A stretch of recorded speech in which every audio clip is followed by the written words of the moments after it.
My mother stood up at the table and smiled at everyone. "Don't worry about the bill tonight, everyone. My daughter always pays." That's what successful children do. 30 people in that steakhouse could hear her. She made sure of it. I smiled back. I handed the waiter my card. The machine beeped red. "I'm sorry, ma'am," the waiter whispered. "This card was declined." "Do you have another?" I looked him in the eye. "No, I don't." My mother's face went white, then red. "Want to know why I let that card decline in front of 30 strangers? I had 3 years of receipts in my bag. She had no idea what was coming. But let me back up, because this didn't start at a steakhouse. It started with one small favor I should never have said yes to. Before we go further, drop a comment and tell me where you're watching from and what time it is. And if you've ever been the family ATM, hit that like button. You'll understand why in a minute. 3 years ago, my mother invited me to her birthday dinner. "Just family," she said. "We'll split the check." There were 8 of us. The bill came to $340. When the waiter set it down, everyone suddenly needed the restroom. Or they'd forgotten their wallet. Or they'd get the next one. I was 26, new job, trying to impress them. So I paid. That became the rule. I just didn't know it yet. The next dinner was $890. Then came the holidays. $2,100. I never said yes, but I never said no either. I built a career in software consulting, self-taught. 2 promotions in 3 years. I made $110,000 a year. I lived in a 1-bedroom apartment.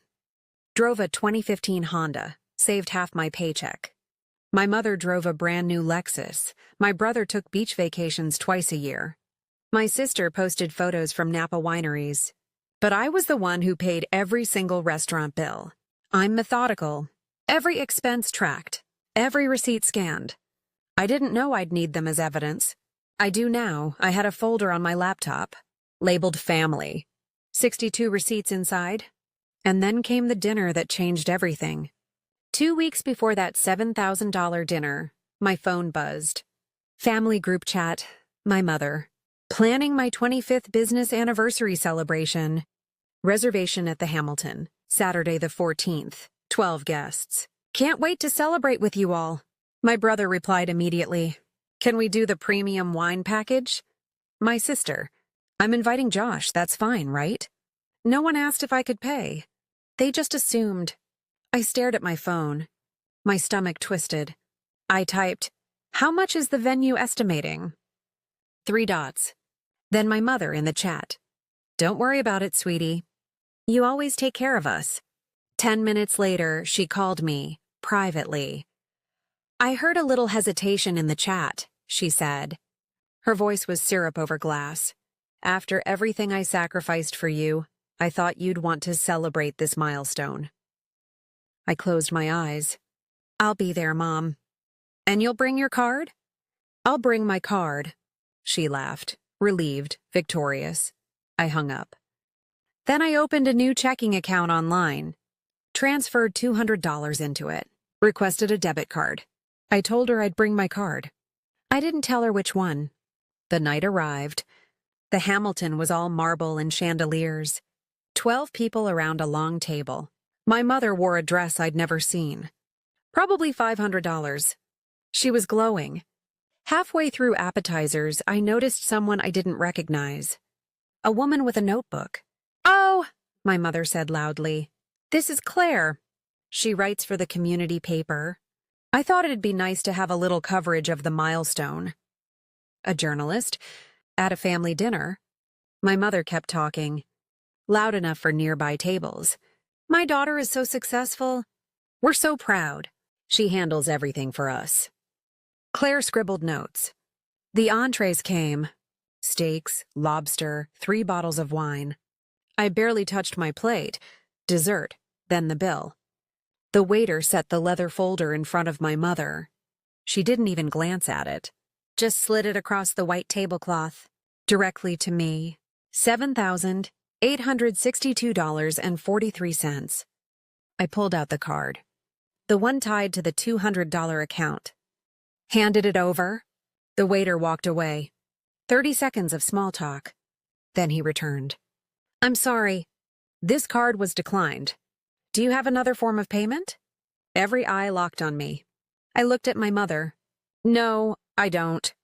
The table went silent. Then she exploded. Are you kidding me right now? My mother's voice cut through the restaurant. You embarrass me like this? In front of everyone? My brother leaned in. Just use your other card. This is insane. I reached into my bag, pulled out my phone, opened a file, turned the screen toward my mother. It was a spreadsheet. Every dinner, every bill, every single date, 62 entries. 3 years, $53,740. She stared at it. Her mouth opened. My sister grabbed for the phone. Those were gifts. You can't just take back gifts. I pulled it back. Gifts require consent. You never asked. You just expected. The journalist was writing faster now. My brother stood up. You're seriously doing this here? I looked at him. You did this here. I'm just showing the math. My mother tried to grab my phone. I stood, stepped back. I have backups. Cloud storage. Email drafts. Don't worry. I picked up my purse. I'm not paying tonight. You'll have to figure it out.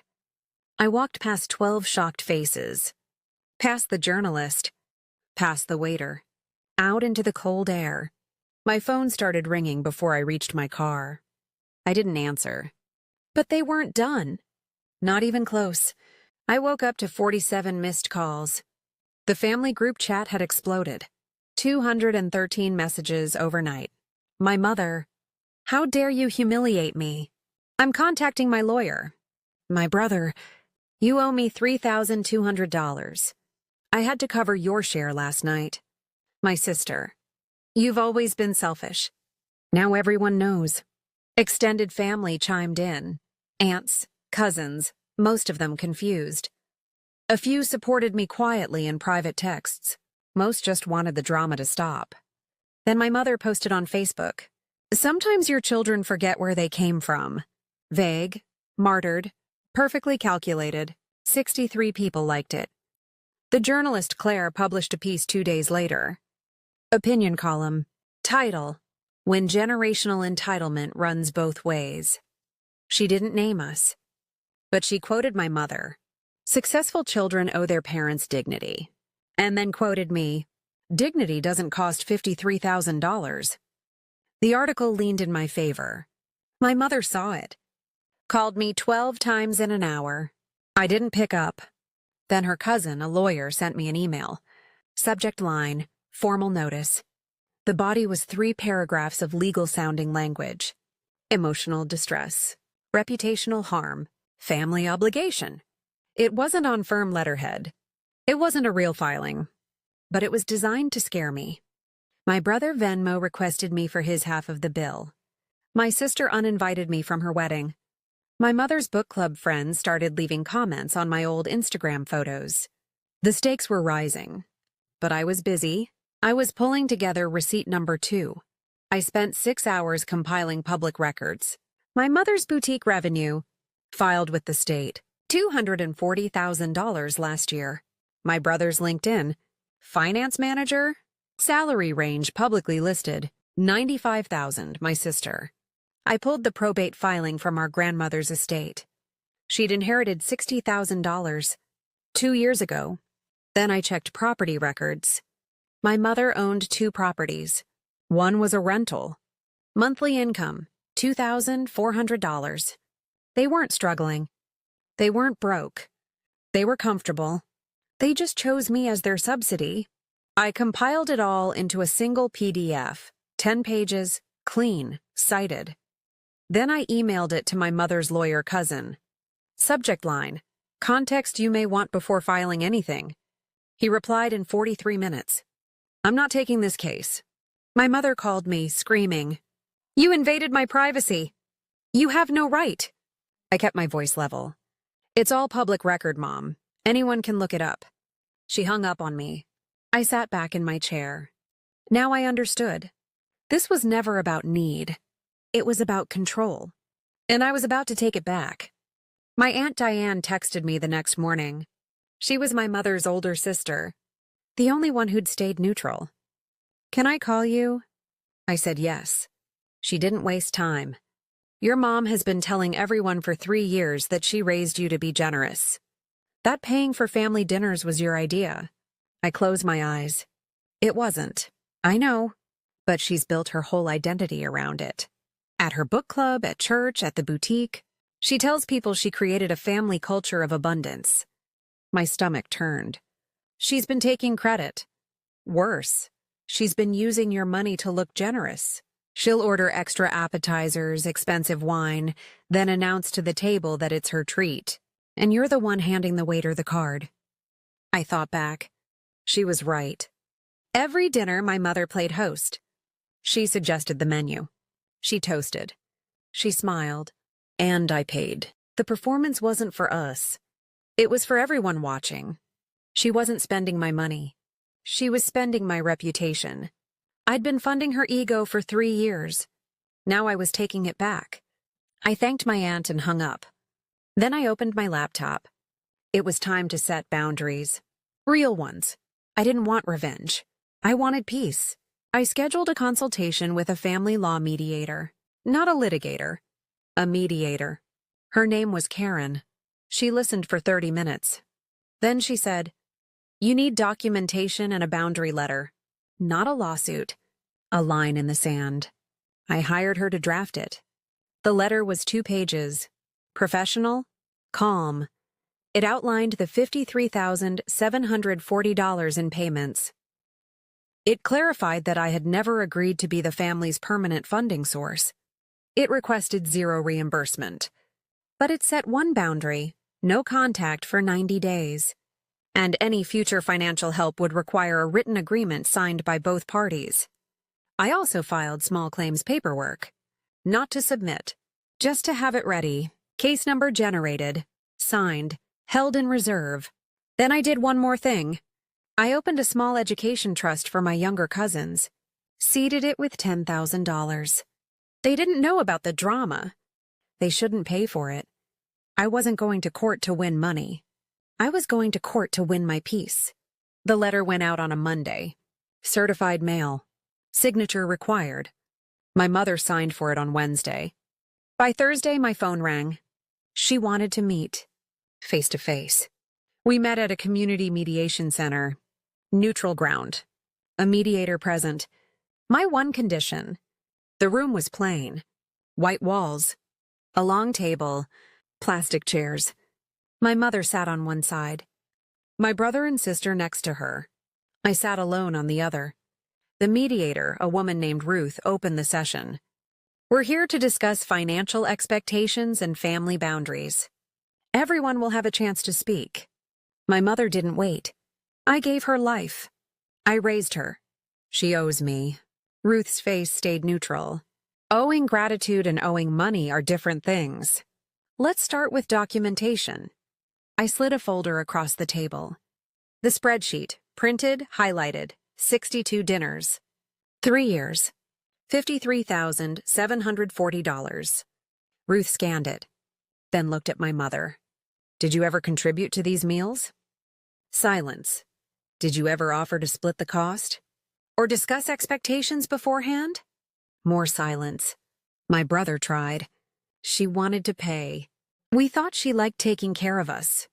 Ruth turned to him. "Did you ever ask her if that was true?" He looked down. Ruth pulled up my second document. The financial overview. "Your mother's business earned $240,000 last year. You work in finance. Your sister inherited $60,000. Is that correct?" My sister's voice was quiet. "Yes." Ruth folded her hands. "So this is a pattern of financial expectation placed on one family member, without discussion, despite the rest of the family having means." My mother's face crumbled. "Why didn't you ever just say no?" I met her eyes. "Because you never asked me to say yes." Ruth let that sit. Then she asked, "Is anyone willing to acknowledge this pattern and commit to clear communication moving forward?" My mother stood up. "This is ridiculous. I'm not apologizing for being a mother." She walked out. My brother hesitated, then followed. My sister stayed. She looked at me. I'm sorry. I really am. I didn't think about it. I should have. I nodded. Ruth printed a summary. Both of us signed it. Pattern acknowledged. No further financial claims. Mediation closed. I walked out into the parking lot. The sun was setting. I didn't need their money back. I just needed them to stop taking. The weeks after were quieter than I expected. My mother cut contact completely, blocked my number, unfriended me online. I didn't fight it. My brother sent one text. I don't agree with how you handled it, but I get why you did. We haven't spoken since. My sister reached out a month later, asked if I wanted to grab coffee. No agenda, no guilt, just coffee. I said yes. We met at a small place downtown. Talked about work, about life. When the bill came, she grabbed it immediately. I've got this one. It was $11, but it mattered. The younger cousins got their trust fund letters in the mail. Their parents called to thank me. Quietly, briefly, with respect. The journalist Claire wrote a follow-up piece, anonymous, about financial boundaries in families. She quoted me again. Boundaries aren't cruelty. They're clarity. It went semi-viral in parenting forums. I started therapy 6 weeks after the mediation. Not because I was broken. Because I wanted to understand why I'd said yes for so long. My therapist asked me one question that stuck. Did you think love required payment? I didn't have an answer then. I do now. Love is free. Obligation isn't love. 6 months later, my sister invited me to a small family gathering. Her side only. No drama. I went. We ate pasta, laughed, split the bill 4 ways. It was the best dinner I'd had in years. I don't regret the confrontation. I regret waiting 3 years to have it. Boundaries aren't walls. They're doors. And you get to choose who walks through. The dinner that night cost $7,900. My peace, priceless. So here's my question for you. What's one boundary you wish you'd set sooner? Drop it in the comments.